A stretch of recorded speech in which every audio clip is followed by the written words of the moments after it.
The British bands dominated American music in 1964-65 and would continue into 1966.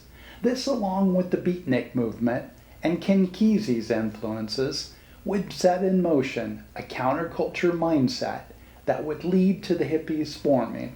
San Francisco, long known for its artisans, saw the emergence of the Haight-Ashbury district, or the Haight, as a place of profound creativity in 1966. Los Angeles had its area of massive creativity as well in Laurel Canyon. Both the Haight-Ashbury district and Laurel Canyon contributed most of the American bands of the hippie or psychedelic sound. These creators formed the base of the hippie movement with the idea of forming the base of a society in which everyone was strongly committed and worked hard for the common good. Through the last months of 1966, the message was developing. The world press began reporting on it and did their interpretation of what this was. And of course, in the interest of selling newspapers, sensationalized it. The press reported this to be an out-of-control, drug-infested, lazy world of selfishness. Some of the original hippies called the summer of 1966 the summer of love, as it had the purity they believed in. The press called 1967 the summer of love. This is the 5th video on the songs that contributed to the hippie mindset. The last 2 videos covered from 1963 through late in 1965. This video covers the songs of 1966 and just into 1967, with each song considered on its impact of the hippie mindset. I have also placed the videos down below for the songs by number. Number 1, I have added to this from 1964, I Can't Explain by The Who. Another British invasion song. This song was often taken by the youth to mean a miscommunication among a fast-changing society. The Who, like many of the British bands, had a tremendous influence on where music would go in the coming decades. Number 2 is Tears Go By, sung by the Rolling Stones. This was released in late 1965 in the US and early 1966 in the UK. I covered this song in the last episode on songs, as it was sung by Marianne Faithfull, who had been dating Mick Jagger, the Rolling Stones lead singer. This song has been written by the Rolling Stones, and after its success with Marianne Faithfull, they decided to sing it as well, about a year and a half later. As I stated in the last episode on songs, this is about the wrong pursuit in life, that riches are shallow, hollow, and do not lead to fulfillment. The song was sung in a melancholy mood from regret. The implication was that getting ahead took a ruthless pursuit against humanity, and now humanity will not include an individual who has done such things. Number 3, on January 1966, You're Gonna Miss Me by the 13th Floor Elevators was released. This is a band out of Austin, Texas. It's less known than the others here, but this was an early American psychedelic song. The group would play in the Haight, along with other psychedelic bands there. This is one of the first American psychedelic songs to be listened to nationwide. Janis Joplin, before leaving Austin, Texas for the Haight-Ashbury district, considered joining the 13th Floor Elevators. Neither was known at the time. Number 4, June 1966, Sunny Afternoon by the Kinks debuted as a satirical song about a wealthy man being taxed at a higher rate, yet it refers to the real joys in life. Number 5, August 5th, 1966, Yellow Submarine by the Beatles appeared. Some have taken the Yellow Submarine to mean a microcosm of peace, lack of social hierarchy, a world of collaboration, and dedication to the common good. Donovan, who I will cover in the next song, and Marianne Faithfull, who I covered in the last episode about songs and earlier in this one, are also heard on this. Number 6, August 26, 1966, Season of the Witch by Donovan launched. A deep song with many layered meanings.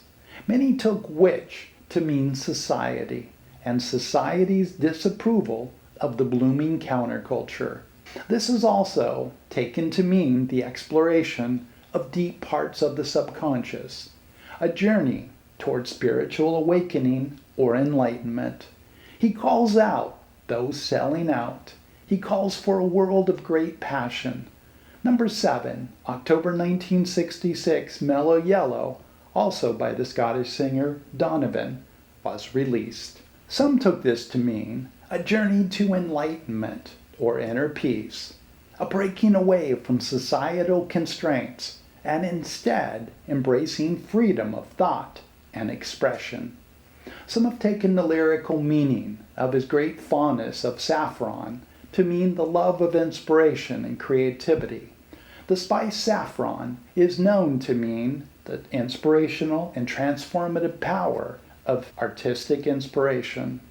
Donovan, as were many of the musicians of this transformative time, was into Eastern spirituality and esoteric knowledge. He also speaks of his great fondness in this Song of 14. In numerology and alchemy, the number 14 means movement, change, and transformation. It is considered a number of exploration and innovation with its energies, encouraging freedom, curiosity, and new experiences. In Kabbalah mysticism, 2 times 7, or 14, can mean double completion or a higher level of spiritual achievement. Beatles lead singer Paul McCartney does background vocals on this. Paul played bass guitar on portions of Donovan's album. Number 8, October 14, 1966, Friday on My Mind by the Easy Beats came out. This calls out the grind and repetitive nature of doing the same thing over and over, that we work for consumerism. We then don't seek out a deeper, more meaningful life.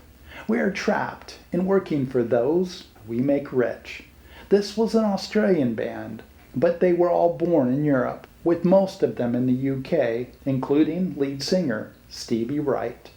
Number 9, November 1966, I Had Too Much to Dream Last Night by the Electric Prunes, a Los Angeles band, came out. Those listening to psychedelic sounds such as this allowed the sounds to take them to meditative places. Some have taken this song to mean the difference between an idyllic world and the world of reality. An idyllic world would be a world of love and peace. The real world is not that. Number 10, December 1966, saw For What It's Worth by Buffalo Springfield appear. On the surface, this is about the curfews imposed after the Sunset Strip riots in Los Angeles. This was from the complaints of locals of the increased traffic due to the bands playing at the various clubs, including Buffalo Springfield, who often played at the Whiskey A Go-Go.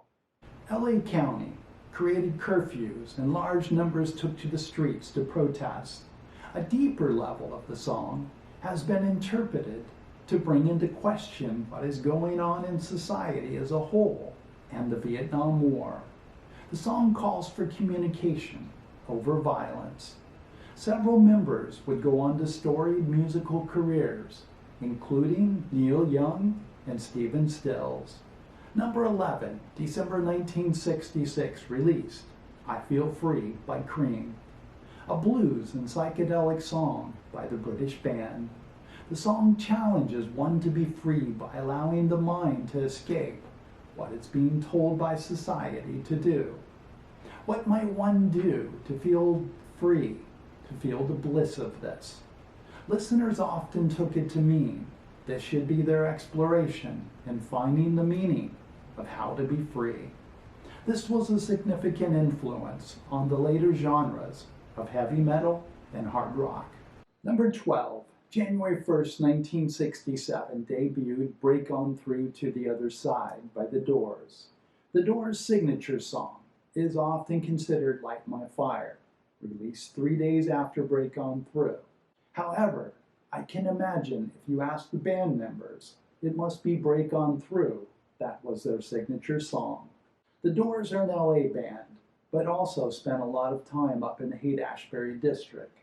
They took their name from the book Doors of Perception by Aldous Huxley, published in 1954.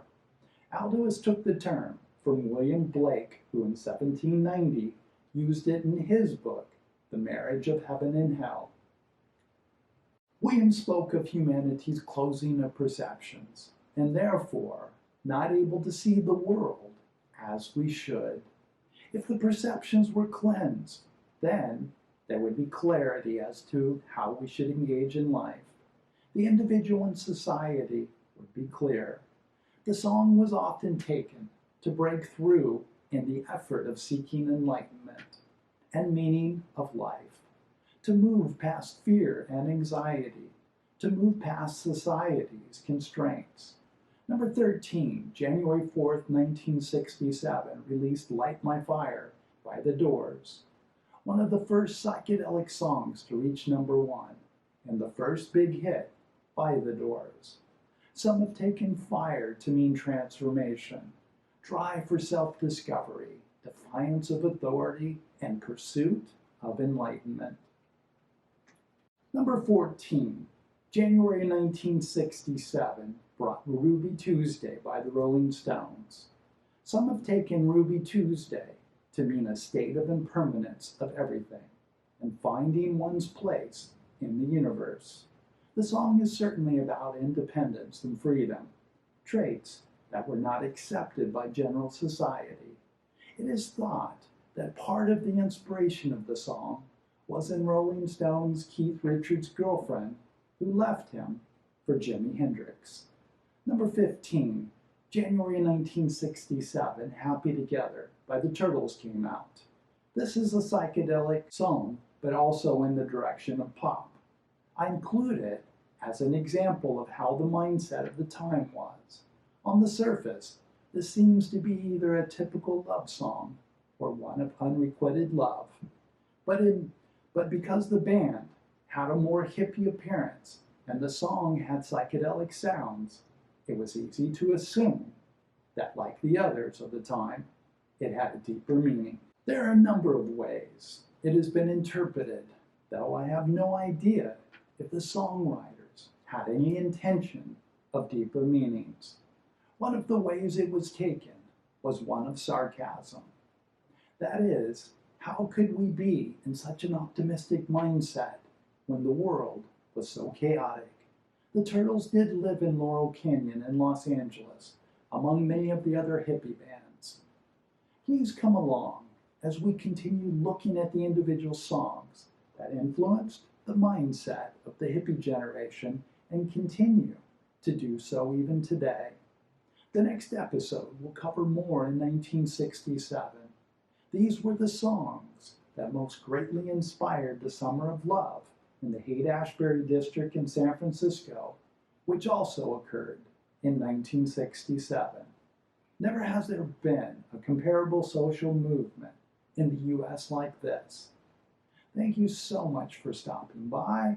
Have a great day, and I'll see you in the next episode.